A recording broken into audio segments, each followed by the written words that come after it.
दोस्तों, इस वक्त की सबसे बड़ी खबर है कि छात्रों की जो वार्ता सरकार के मंत्रियों के समूह के साथ होना था, फिलहाल वह टल गई है और सीएम हेमंत ने कैबिनेट की बैठक आहूत कर दी है। तमाम मंत्री जो हैं कैबिनेट की बैठक में शामिल होने के लिए निकल पड़े हैं।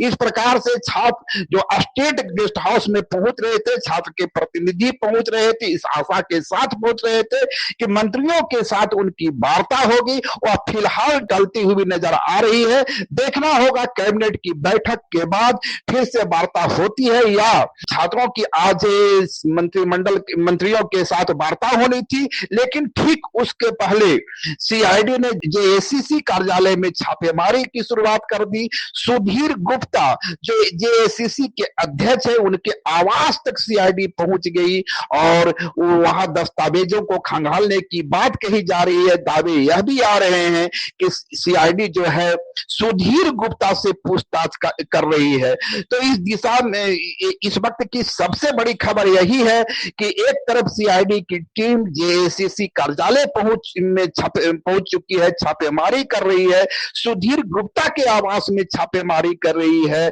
और दूसरी बड़ी खबर है कि छात्रों की जो वार्ता मंत्रियों के साथ होनी थी वह फिलहाल टल गई है और सीएम हेमंत ने कैबिनेट की बैठक आहूत कर दी है और तमाम मंत्री कैबिनेट की बैठक में भाग लेने के लिए प्रोजेक्ट भवन की ओर निकल चुके हैं। कैबिनेट की बैठक का अचानक से आहूत होना कई बड़े संकेत दे रहे हैं। समझा जा रहा है या आशंका प्रकट की जा रही है कि शायद सीएम हेमंत मंत्रियों से सीधी बात करना चाह रहे हो। बहुत संभव है कि जिस तरह से जेएसीसी कार्यालय में सीआईडी की छापेमारी चल रही है, वहां का जो इनपुट है और सुधीर गुप्ता के साथ जो पूछताछ की जा रही है, ये तमाम इनपुट को मंत्रियों के साथ साझा किया जाएगा और इसके बाद जो ही छात्रों के साथ वार्ता होगी। लेकिन जिस तरीके से अचानक सरगर्मी बढ़ती नजर आ रही है और जिस तरीके से सीएम हेमंत ने अचानक से कैबिनेट की बैठक को आहूत किया है, उसके कई संकेत भी माने जा रहे हैं। क्योंकि छात्रों की ओर से लगातार सीजीएल परीक्षा को रद्द करने की बात कही जा रही थी और पूरे मामले का सीबीआई जांच करवाने की मांग की जा रही थी। तो जिस तरीके से अब जेएसएससी कार्यालय में सीआईडी की छापेमारी हो रही है, सुधीर गुप्ता से पूछताछ हो रही है और इधर जिन मंत्रियों के साथ छात्रों की वार्ता होनी थी वे कैबिनेट की बैठक के लिए निकल पड़े। तो इससे समझा जा सकता है कि शायद इस मूवमेंट को लेकर सरकार कोई बड़ा फैसला लेने जा रही है। बहुत संभव है कि यह फैसला सीजीएल को लेकर हो, जिसकी मांग छात्रों की ओर से लंबे अरसे से की जा रही थी। दरअसल जेपीएससी ऑफिस में छापेमारी के दौरान और सीआईडी ने इस बीच में जितनी भी छापेमारियां की, जिन जिन लोगों की गिरफ्तारी की, जिनसे उनके साथ जो उसकी पूछताछ हुई, उसमें कई तरह के संकेत मिले। जिन चेहरों को जेपीएससी मामले में पूछताछ की गई और कहीं ना कहीं वे चेहरे दागदार निकले, उनके साथ पूछताछ में इस बात के संकेत मिले कि जो चेहरे जेपीएससी में घपला कर रहे थे, अनियमितता कर रहे थे, इरेगुलरिटी कर रहे थे, कहीं ना कहीं उनकी भूमिका जेएसएससी के मामले में भी थी। यानी जिन लोगों के द्वारा जेपीएससी एग्जाम में घपलेबाजी की गई, उनकी भूमिका जेएसएससी के मामले में भी थी।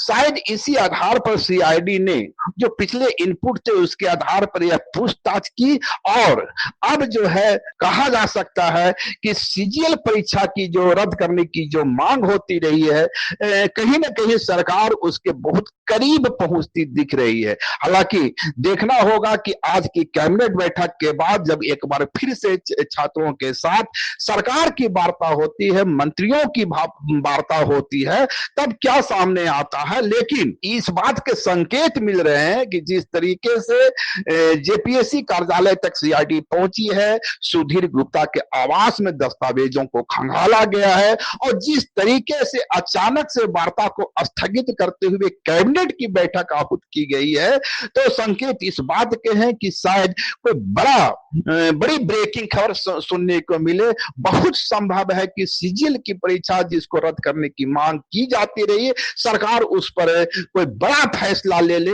हालांकि देखना यह भी होगा कि सीजीएल का जो एग्जाम हुआ था उसमें जो तमाम नियुक्तियां हुई थी वो हाई कोर्ट की निगरानी में हुई थी, सुप्रीम कोर्ट के दिशा निर्देश में हुई थी। इस हालत में उस परीक्षा को रद्द करना कितना मुमकिन है, एक बड़ा सवाल है, क्योंकि इस मामले की जांच सीआईडी पहले भी कर चुकी है और सीआईडी पर यह आरोप भी लगे थे कि इस मामले की जांच के लिए सीआईडी की जो टीम गठित की गई थी अचानक से उस पूरी टीम को बदल दिया गया था और सीआईडी की ओर से कोर्ट में जो पहले तथ्य प्रस्तुत किए गए थे उसके विपरीत तथ्य उसके बाद प्रस्तुत किए गए, जिसके कारण कोर्ट में कोई पुख्ता प्रमाण पेश नहीं किया गया जा सका, कोई डॉक्यूमेंटल प्रूफ प्रस्तुत नहीं किया जा सका, जिसके कारण सीजीएल परीक्षा को इस शर्त के साथ अभ्यर्थियों के इस शर्त के साथ नियुक्ति दे दी गई कि बाद में जांच होती रहेगी और यदि जांच में किसी प्रकार की इरेगुलरिटी पाई जाती है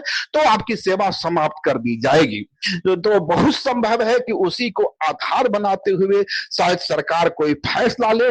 फिलहाल ये तमाम अटकलबाजियां हैं, अटकलबाजियां इसलिए हैं कि परिस्थितियां कुछ इस और इशारा कर रही है। और एक बार मैं फिर से बता दूं कि छात्रों के साथ जो सरकार की वार्ता होनी थी 2 बजे के आसपास शुरू होनी थी वो स्थगित हो गई है। तमाम मंत्री जो हैं वो प्रोजेक्ट भवन की ओर निकल चुके हैं। सीएम हेमंत के साथ उनकी कैबिनेट की बैठक होनी है। तो क्या कैबिनेट की बैठक, और चूंकि यह बैठक अचानक से आहूत की गई है तो क्या कोई बड़ा निर्णय होने वाला है? और सवाल यह भी है कि क्या कैबिनेट की बैठक के बाद एक बार फिर से तमाम मंत्री छात्रों के साथ वार्ता करेंगे और क्या छात्रों की जो बड़ी डिमांड रही है सीजीएल परीक्षा को रद्द करने की उस पर कोई अहम फैसला आएगा या देखने वाली बात होगी। फिलहाल खबर यही है कि छात्रों की वार्ता रद्द टल गई है और प्रोजेक्ट भवन की ओर मंत्री निकल चुके हैं। शुक्रिया। लाइव लगातार के वीडियो को लाइक करें, सब्सक्राइब करें और बेल आइकन को दबाना न भूलें।